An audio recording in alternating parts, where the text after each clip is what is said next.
So vertical video today, folks, and yeah, my hair is very scraggly. I got a retwist. Waiting to get my stuff from Amazon, but let's just hop into stuff. Yep, so that's 355.4 pounds today. And that is real. If numbers could be capital, these numbers are capital right here.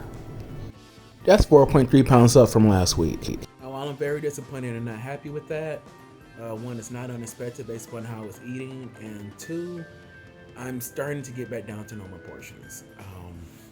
I'm not eating as frequently, at least not over the past week, well, over the past few days versus how I was at the start of the month.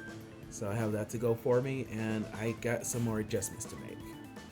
Yeah, so front, left, right, back. Yep, that's me.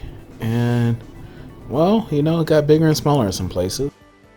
Okay, now here we're going to see multiple things. Half of me got bigger, half of me got smaller, but, there was less shrinking and a lot more growing, especially around my waist. And I am getting a belly. It's not like I'm drinking beer, getting a carb belly. But moving from there, I'm seeing a correlation that may or may not be there. Like, I sleep on my left side. So, my biceps and my calf going slightly down. I mean, that could be around in there. It could be the same spot. That's pretty close. And my thigh actually got smaller. So it's not much to it, but my left side usually it's more likely to go up versus my right side when correcting. So maybe my sleep is screwing with it. But with my waist, I think I just got more food in me. Like, I didn't gain 4 pounds in a week. At least that's what I'm telling myself. But it does check out that I may not be digesting properly since I only just started eating vegetables in meaningful amounts again in the past couple of days. And it's not like I was irregular without them, but it's just, I don't know. I need to push things out. Or maybe I really am just getting fatter and that's how it's happening. But I have a little plan to cut that off, and we'll talk about that later in the video. Now, while I'm very disappointed and not happy with that, one, it's not unexpected based upon how I was eating, and two, I'm starting to get back down to normal portions. I'm not eating as frequently, at least not over the past week, well, over the past few days versus how I was at the start of the month. So I have that to go for me, and I got some more adjustments to make. So I was very elevated a week ago, but not as bad as it's ever been. And slightly elevated today, but not so hot. So the downside to allow myself to have a higher carb focus to be happier when I eat is that my glucose is higher.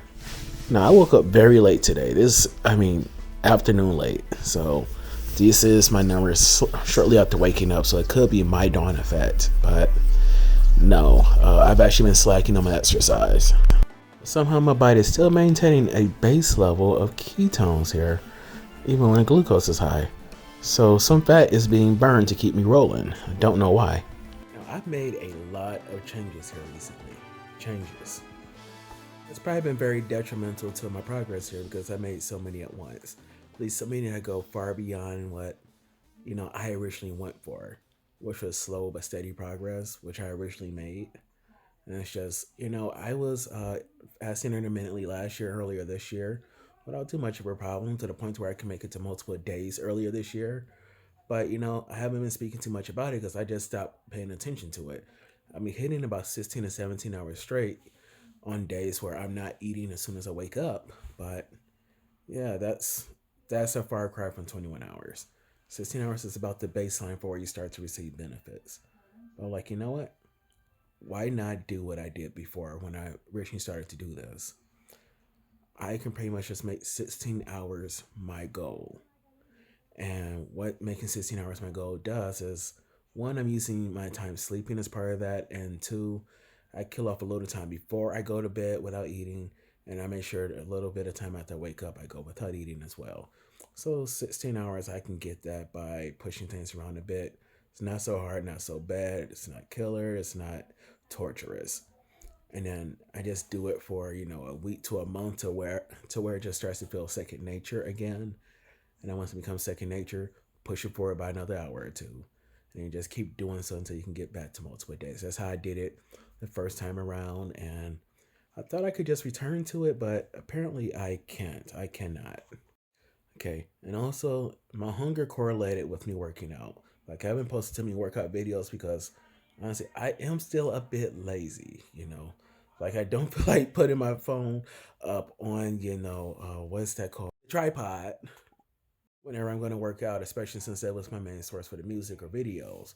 You have a laptop I can use, and my watch here now will play music, but yeah, it's a bit of a pain to set it up. But pretty much, I stopped my squat challenge earlier this week, and it's just because I was pretty much killing myself to do it, and then it felt like I wasn't doing it right anymore because I started to count squats across the entire day instead of in one session. Now I don't mind sitting there waiting, resting there in a session and getting up and doing it again, but it was starting to take a larger block of time because I had made it past 100 squats. I think the highest that I did was about 120 before I just said forget it. And it's just, what? I was very casually doing 20 to 30 squats a day or every other day before I started the challenge.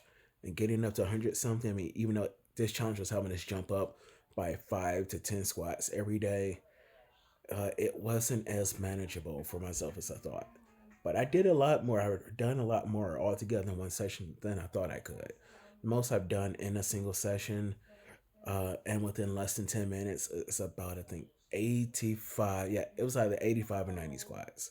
So that's something that I know I can do if I push myself. I'm going to shoot a bit below that because the most I did in one session while using weights is 55.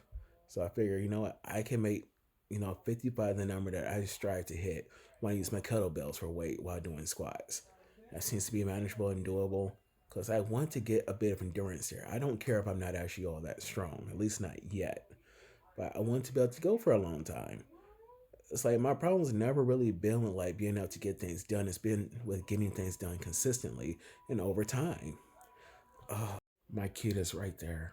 It's been a while since I adult exercised. I might want to do that again someday. And while I never had problems lasting before, I haven't done it in a while, and I am in worse shape now than I was before. So I would want to help for that. And I do have games that require you to be in decent fitness and they help out with your fitness. I enjoyed playing them, but they're not. It's not so fun to play a game where you're basically physically at level one or below all the time, and you're not progressing, so you can't really get into the good stuff. Like DDR mats, that dance game with the mat, it used to be great to play for hours at a time. I will struggle to do 20 minutes now. I had a 40 minutes. I had a few 40-minute sessions earlier this year, but I pretty much had just been discouraged from returning to it. That was part of why I did the basement gym anyway, so that I could play in the basement so I wouldn't be shaking the house as much. But even with that setup, it's been a no go. So I have more problems than I've been looking at here. And I've been trying to find some easy, intuitive way to make all of this work, but there's just a lot of things at play here. Like I eat much more when I work out, or rather, I eat much more once I work out past that point. I have not perfectly pinned down that point yet, but it's basically when I exert myself too far, when I burnt myself out too much, I feel the need to eat a lot more. Even if I got a bunch of water there, even if I drink through the water, my mind is mentally still yelling at me to eat. And there's electrolytes in my water. Believe me, I drink snake juice when I need it, and I put a decent amount of sea salt, potassium, chloride, magnesium. I even take magnesium pills as needed. I pretty much get all the electrolytes that I would need as well as all my vitamins and minerals. But my body still screams for actual food, and it's just ugh. And sometime this year, I allow sugar to come back into my diet in a really strong form. Like if we look back at the earlier videos, sugar very rarely popped back up. Complex carbs very rarely popped up. That was towards the end of the period where that stuff was just outlawed for myself.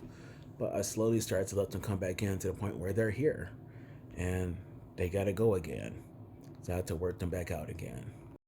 But no matter what happens, I refuse to end this year way more than I did when I started it. I'm not there yet, but I'm not gonna let that happen. I've had this goal for the bulk of this year to get under 330 pounds. That is still my goal to hit before the year is over. Now, whether that's possible or not, I won't know until I try, but that's what the goal says on the screen. If I hit it, great. If I don't, I don't. But my secondary goal is to not weigh more than I did before the year started. Even though there are other health indicators there, that is something that I do not want to have happen. It's just mainly with me, just because I started the year off so confident and so strong, and I feel bad. It's like I came to YouTube and I just documented myself getting worse for the entire year when I finally decided to go public. You know, I like YouTube was supposed to be the victory lap on my way down to like 270 pounds or so. I can go, yes, I'm great, but also to just like, oh, this random a-hole was walking up to me and talking crap. Like, I actually did this. This is what I did, which is still something that I can do, but I need to do this for myself first. But it's still something I can do. I just need to get to where I'm going. But I am pretty much at the point now where I'm cooking most of what I'm eating for myself again. And I'm going to be at the point where I'm cooking everything that I'm eating for myself again. And from that point, I'm going to get back to doing meal prepping. Yeah, like I sit here and I watch Aretha. You know, you may know her as Seattle Sapphire. Very wonderful woman. She's cooking almost all the time on her channel. I'm like, that's what I wanted to do. I'll be happy when I have my own kitchen so I can do that. Because, oh, my kitchen does not look the greatest all the time. I see the nice spots, I don't see the ugly spots. And while I can personally deal with that, I don't. No, I can't personally deal with it if I'm not actually doing it. So no, I can't personally deal with it. But yeah, I was supposed to make one of her meals that she made a few weeks ago. She wrapped bacon and eggs into cupcake holders and baked them. And I thought that was a great idea. I was supposed to do that today, and I was trying out grits for the first time as an adult today as well. And well, did not do it. Instead, this is what I did. I cooked breakfast. And this is the amount that I actually ate. Made the grits using some leftover bean and chicken broth that I made last night. And you know what's pretty tasty? I loved it. Gonna keep grits around. Now, this is my first time making scrambled eggs at a low heat where you very slowly whisk or just, move the eggs around. It took about like 7 to 8 minutes to do it. I'm used to scrambled eggs being done in like about a minute or so. They were so soft and so creamy, especially all the cheese in it. It worked out perfectly. But yes, I'm going to return to meal prep. Now, any meal prep that's happened over the past 3 months has been incidental. Like when I made that cabbage, bean, and veggie soup a few days ago, I was only trying to make enough to make like 3 or 4 bowls of it. I was going to eat one myself. I was going to share with somebody else and okay, I just have 1 or 2 for the next day or two. But no, I ended up making like 9 bowls of it. So I've been picking it up and eating it almost every day. Not today. I had pizza today. See, this is how I'm screwing up. But yeah, that's what I did. But I was a lot more intentional when I started off. It's like it seems like, when I was over 400 pounds, that I was planning things out much more and I was much more intentional because the pain was much more intense. Now, while I still do have pain, especially in my back, it's nowhere near as bad as it was when I was over 400 pounds. In fact, I had intense back pain earlier in this year, and it's mostly not there. I feel something now even while sitting here, but it's nowhere near as bad as it was even earlier in the year. And I think I can contribute that to me working out and building up some more muscle or whatever I needed to make that not be as much of a problem. So I'm doing enough to feel comfortable, but not enough to be hungry to want to move forward. And it's just, I do want to move forward. But, I'm missing like what they said Rocky, which was, that heart of the tiger, the eye of the tiger, just that hunger for success. I I want to be successful. I'm just not as hungry for it anymore. So I got to figure out how to get that back. But going back to the basics, that's at least going to be a good start for me here. And I know that this has been a ridiculously long video, but thank you all for watching. Take care. God bless you all. Have a good day. I'll talk to you later.